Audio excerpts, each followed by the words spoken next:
Hello, hello, ladies and gentlemen. This is your girl Mitzi, and this is Mitzi. Let's think about it. Today, we are thinking about from couch potato to manifesto with John.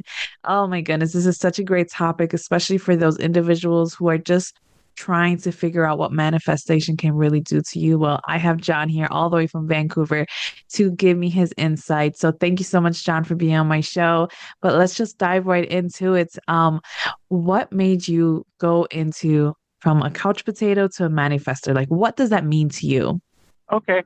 Thank you so much, Misty. Well, I have a tendency to filibuster. You can cut me off at any point. I'm 59 and I'm in Vancouver, British Columbia, Canada. And I grew up in the 1970s and I was a huge comic book nerd. And it was a different time. You know, I felt kind of stigmatized. I kind of felt a little bit marginalized from quote unquote mainstream society.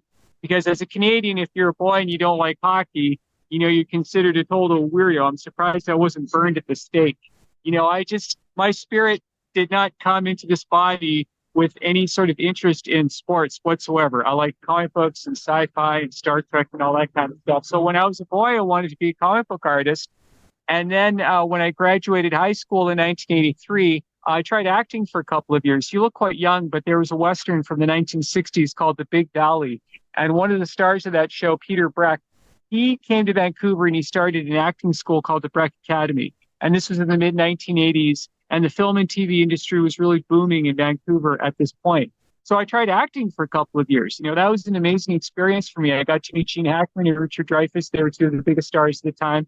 And I was an extra in Rocky IV. That was kind of my 15 minutes of fame. Yeah, that always gets a reaction that I like. The big fight at the end, Mitzi, was shot at the Agrodome in Vancouver. So I was in the crowd. You don't see me in the movie, but I was there for one day. I got to see Sylvester Stallone and Ivan Drago, Dolph Lundgren, duke it out of the ring. But unfortunately, I don't mean to gross you or any of your listeners out, but I developed psoriasis. Do you know what that is? Psoriasis is a very common skin condition where some of our bodies generate much more dry skin than what would be considered normal. And so I gave up on my dream of acting because my skin just got to be so bad that I was starting to feel less like a human being and more like a reptile. Now, every so often over the last 35 years, I've made these sort of half-hearted sporadic attempts at writing. But I just, you know, I fell into a routine in life, which some of us do. I've just been sort of living like a couch potato. And I used to be very overweight. I used to weigh 235 pounds. And every so often I would have a moment of clarity. It's like, wait a second, I know I can do better. Now I would read self-help books, you know, and I would listen to self-help tapes, you know, Anthony Robbins, Awaken the Giant Within, and Deepak Chopra. And I don't feel like doing any of that stuff was a waste of time. I was in therapy for a year and I found that to be beneficial. But I just couldn't get past the ready, set stage. I was just constantly going in circles. And then my life changed in 2019. And that's why you're interviewing me right now. What happened was I kind of reached a saturation point where I was finally fed up with the way I was living my life. I always knew I could do better. And so I took a leap of faith. I've always been an agnostic, you know, I tried to keep an open mind about everything. But I discovered about myself, that I'm the kind of person who tries a little bit harder if I have it in my mind's eye that someone who loves me and accepts me unconditionally for who I am as an individual is rooting for me to make at least some effort towards self-manifestation versus just lying on the couch every night after work and watching DVDs and binge watching, you know, all these TV shows and all these movies. So I took a leap of faith and I said, God, our Heavenly Father, I've been hearing about you all my life. I don't know if you're real, but I'm going to make this choice that you are real. And so once I did that, I began to feel love. Like I know I've had people in my life who loved me, but not this kind of pure, holy, unconditional love that I feel from God. And I think many of us who have faith. And so I've discovered, Missy, that this feeling of love is a motivator. So that was the beginning of my true life's journey of becoming a self-published author. Now, just to backpedal a little bit, in 2005, I wrote a bunch of short stories. I created a character called Lee Hacklin.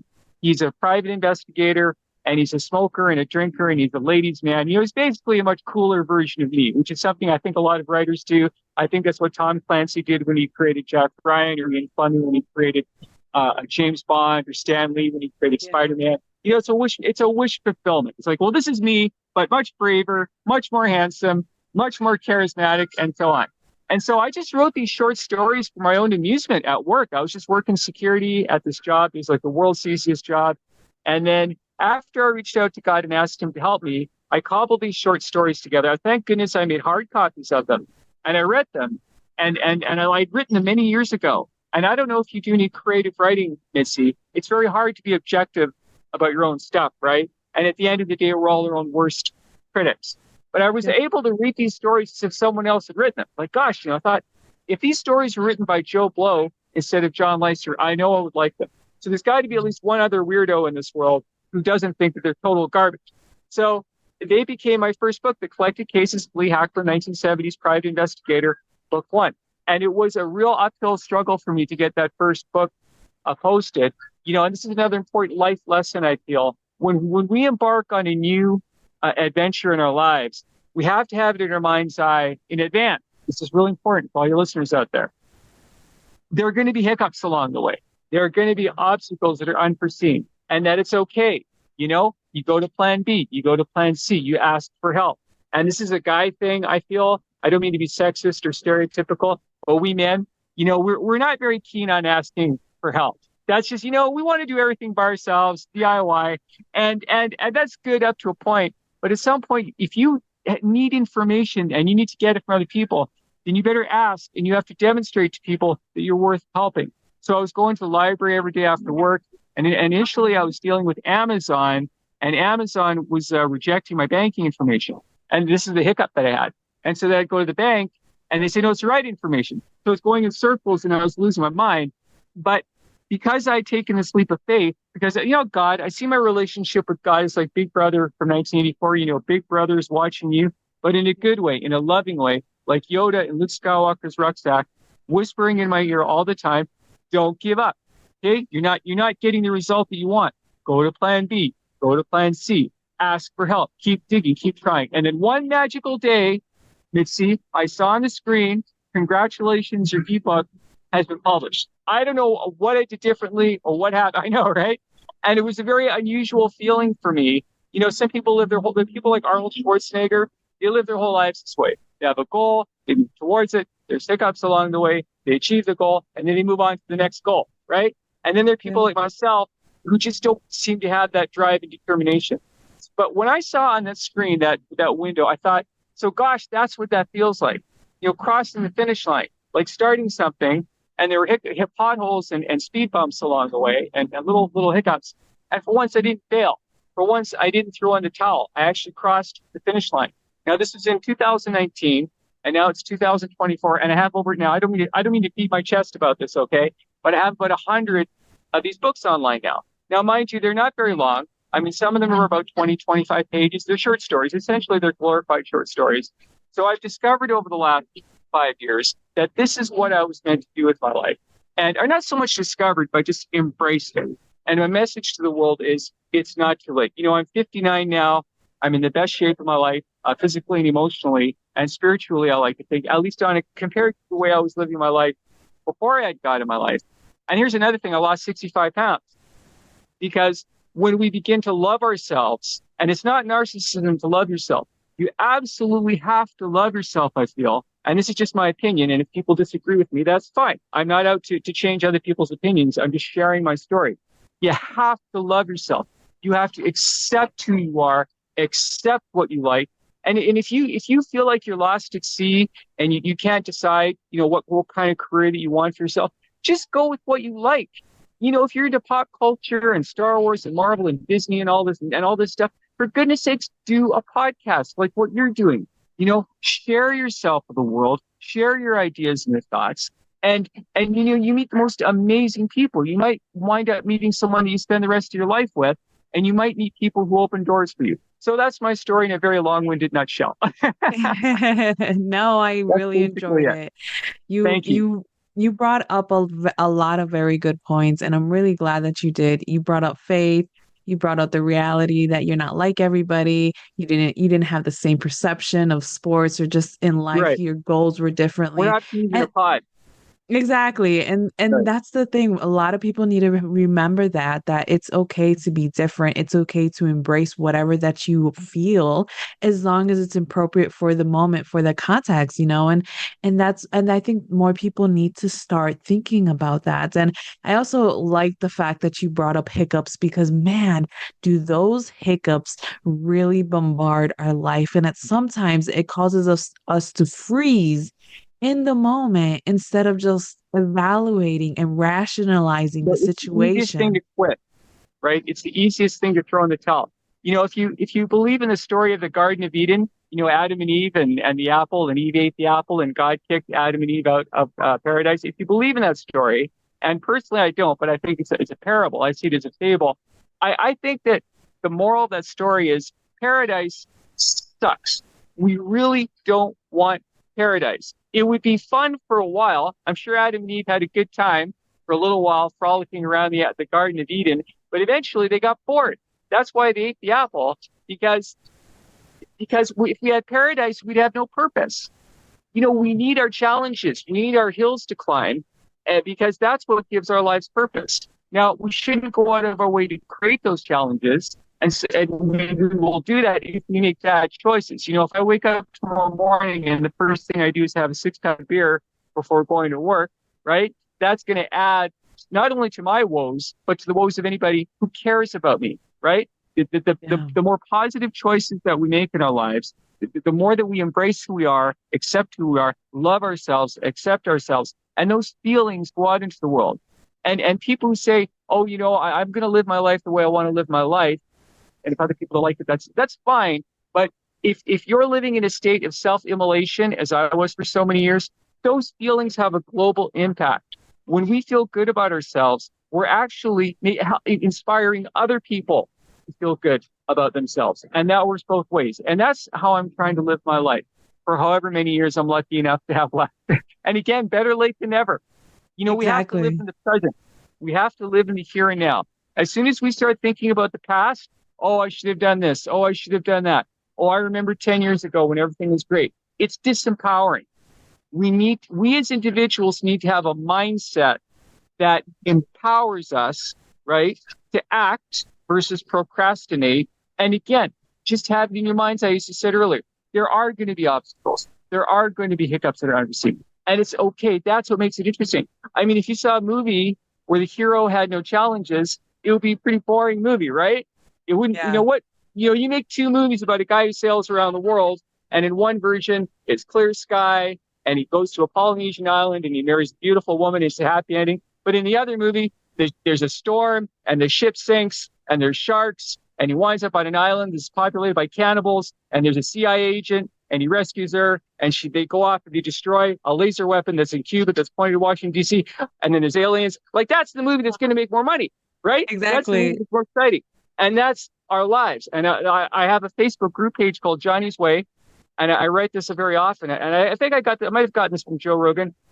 If you think of your life as a movie, right, and Yeah. you're the Yeah. star of the movie.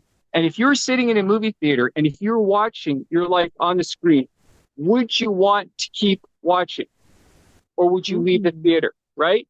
I think that's an Ooh. important question to ask ourselves if we're trying to determine if we're in sync with whatever it is that we're trying to achieve with our lives. If you want to stay in the theater, if you want to keep watching, then you're probably on track. But if Yeah. you want to get your money back, well, then you better make some changes because the clock is ticking. I like that. I like that a Thank lot. you. I don't think I've heard that one yet, but I think that is a great point for people to really think about. Like, do you really want to sit in the movie and watch yourself knowing that all you're doing is just sitting on the couch and not doing anything or not trying, not progressing, not literally doing nothing? That's And still a choice. That is still a choice. And our choices, like you but, said earlier, have consequences. And it's amazing to know that there are so many people out there that are just passing by, allowing their time go by as yeah, if I was there's one of those no people. consequences. Yeah, and if there's I'm not judgmental because I was one of those people.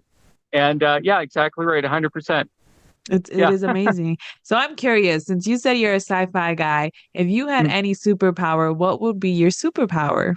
Oh, I love this question. Um, I, I guess probably the most obvious one. I think it'd be pretty cool to fly. I Flying. guess to be able to fly would be pretty nice. Well, what about you? What would be your superpower? Um, to be honest, I think I'm gonna steal somebody else's that I heard. I'm gonna say healing because I Okay, that's a think good one. you know what Okay, I I'll mean? go with Because I that. think if I'm able to heal somebody even in the slightest way, I think Hmm, that's a pretty powerful superpower. And if healing it was no longer an option, I would most definitely be like handling weather. Like I would be Mother Nature. You know what I mean? I would that's want that very type of lovely. power too. You know, that the power to be able to heal people's emotions. Because I think many of us, and again, I speak from experience, we're stuck in the past. We're Yeah. stuck in all our regrets and missed opportunities. I know I dropped out of school. I know I tried this and it was too hard and I quit. I remember when I was a kid and playing sports and I was just so inept at sports and I allowed those feelings to bleed into every other aspect of my life. And something that I learned from cognitive therapy, I had an amazing therapist. He said to me, he said, I played tennis and I've been playing tennis for 5 years and I don't feel like I've made very much progress. And it frustrates me. This is my psychiatrist. And he said, but that doesn't change how I feel about myself as a shrink or as a father or as a husband, right? And so it's important to be able to separate aspects of yourself. Just because you suck at one thing does not mean that you're going to suck at everything. And this is a distortion and it's a trap that some of us fall into. And again, it's disempowering. And when we feel that way, the temptations, you as an American and me as a Canadian, we're living in the so-called first world nations, right? Which is great because we have a tremendous amount of freedom, but we can abuse that freedom, right? So it might be alcohol or drugs, or in my case, it was junk food. I was living like a drug addict for 35 years. I wasn't breaking into people's cars and breaking into people's homes to support my habit, but I was I put all my eggs in one basket. What am I going to have for dinner tonight? KFC or pizza? How much ice cream can I eat tonight? I can't even look at that stuff now. Well, that's about sugary stuff too, because I love myself. I mean, I still indulge a little bit. And again, we can enjoy our vices. We can Yeah. enjoy our Netflix and our Yeah. junk food in moderation, as long as it's not at the sacrifice of whatever it is that we were meant to do with our lives. Yes, the And again, it's all sacrifice. about Yeah. mindset. We have to develop a mindset that works for us. If you're not getting, what's the definition of insanity? Doing the same thing over and over again, expecting a different result, right? You have to change your thinking, and it's not going to happen overnight. It's just like you're not going to get a university degree overnight. You have to do it incrementally, and you're going to slip along the way. You're going to fall off the wagon sometimes, and it's okay. Rocky Balboa said it best. We keep moving forward. I mean, you and I are still alive, and all of your listeners are still alive. So we must be doing something right, right? We need to think about that so that we feel good about ourselves. And again, it's all about feelings. I feel that feelings are so important because, again, when we feel good about ourselves, when we love ourselves, if you can give yourself a thumbs up in the mirror and wink to yourself, then you know that you're on track. But so many people are just walking around looking at their feet, or they're agitated, or they're touchy. Some people are so touchy, right? Yeah. You be kind to them and they react negatively. It's because their half glass water is half empty. Why do people choose crime? Why do some people choose a life of crime? To you and I, it's completely baffling, right? I think they do it because they don't see the beauty of the world. They just see Yeah. the darkness. And here's another thing, Mitzi. I don't watch the news. I virtually completely shut off the news. It's not that I don't care. I do care about what's going on in the world, but it's beyond my control. I'm a recovering news junkie. I used to listen to all these very conservative podcasts, and it was interesting and it was stimulating, but I was losing my mind because all the Yeah. madness and mayhem of the world. I mean, look around. Look at Vancouver. You know, Vancouver is one of the most diverse cities in the world. There's people of all shapes and sizes here. I see peace. I see people living their lives like you and me. The news is never going to report that, right? I mean, Because it's boring. If aliens came to Earth and they studied us based on the news, what would they report back to their home planet? They would report back they were all a bunch of murdering savages, right? If they just based humanity on the news, right? Exactly. I That's say why I that don't. all the time. Yeah, I'm a that's why I don't sci-fi watch it, junkie too, and I right? and I say that all the time with these alien movies. Humans are always a problem. Over and Right. over again, we are destructive, we are manipulative, we kill ourselves, we are our own doom, and it's repetitive in every type of sci-fi movie over. And people don't realize, okay, maybe there's a point to this. You know what I mean? Like maybe we should connect the dots and realize something needs to change. But the only way it's going to change is when we take the initiative. And Exactly. it's crazy because too many people believe that somebody else is going to take care of it and somebody else is going to take care of it. So they don't take care of it and they never hold the responsibility on themselves, pushing it on somebody else, having them accountable. But in reaction and actuality, you are accountable for your actions and your choices for what you do right now at this very moment. And if you Yes. choose to ignore it, then that is still has a consequence attached to that. And people Yeah, don't we reap acknowledge what we that. sow. You're 100% right. Yeah. Again, the more we think about what's within our control, the more empowered we feel, again, to do whatever it is that we want to do with our lives. If you want to get your pilot's license and 10 years pass and you haven't taken so much as a baby, just as an example, and if you haven't taken so much as a baby step towards getting your pilot's license, but that's what you really want, every other aspect of your life could be fantastic. But that little bird, that little nattering bird, that little woodpecker is pecking away at your brain, that undermines your emotional health. And other people pick up on that. Other people, we're very intuitive about other people's feelings, I feel, most of us. Mhm. And I'm sure many people over the years wondered, geez, John always talks about writing. John reads all these books and he's got all these opinions. Why doesn't he do it? Like, what, I'm sure a lot of people thought that about me. Well, here I am in 2024 and I'm doing it. And all I needed to do essentially was ask for help. So I have it in my mind's eye that God is watching me all of the time. And he's like, well, John, did you reach out to another podcaster today? Did you do some writing? Did you do your push-ups? Did you do unto others? Are you treating other people the way that you like to be treated? Again, this is my mindset that has aligned me with, which is what I feel is the best possible version of myself. And again, we have to I'm always learning. We're all works in progress at the end of the day. We're all works in progress, right? But again, I'm running out of things to say. No, it's okay. It's okay. This has been such a great conversation, John. Really, I didn't know where this conversation was going to go, but man, it was such a delight to be able to pick your Thank you. brain. Likewise. Yeah, have you share your thoughts and your opinions on life, about writing, about creativity, about just growth, maturity. I mean, goodness, if there was a topic for each little section that we talked that you just went over, goodness, it would be so many hashtags. But My life is so much more fun now. I thought I was having fun when I was a couch potato, watching all these DVDs and a little bit of Netflix and pounding down all this junk food. I knew I could do. I knew my intellectual, quote unquote, intellectual part of my brain was like, "What are you doing? This is really stupid. What you're doing."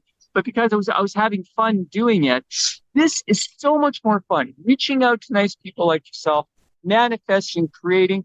I feel like the way I was living my life before, I was essentially sitting on the sidelines. I was yeah. in the office, but now I feel like I'm on the playing field. I'm a player. And the difference between the two is the difference between existing and living. No, I like that very much. Ah, well, thank you so much, John, once again for being on my show and sharing your time. That's Thank all you, that we Missy. have for you guys today. But as always keep thinking, y'all. Bye. Bye. Thank